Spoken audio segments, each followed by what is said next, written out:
মারা মারলো তাকে দুশ্মনে, নবী বিনে কে ধরাবে পুসিরাত মিজানে।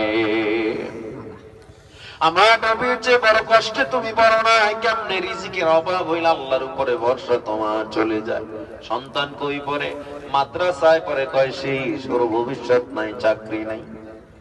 ও না কেউ মারা যাবে, তার মানে তুমি চাকরিটারে তোমার রিজিকের মালিক বানায় রাখছো। এখানে অনেক মানুষ আছে যারা সন্তানকে মাদ্রাসায় দেয় না, কোরআন পড়ে না, কি খাবে, চাকরি পাবে না, অভাব। অথচ ILO প্রশান্ত উপসাগরীয় 28টা দেশের মধ্যে সবচেয়ে বেশি বেকার বাংলাদেশে 60 লক্ষ যুবক। যারা গ্রাজুয়েশন কমপ্লিট করা, এরকম 60 লক্ষ যুবক বেকার ঘুরতেছে। তারা তো চাকরির আশায় পড়েছিল, কেন তারা চাকরি পায় না? এ মুসলমান,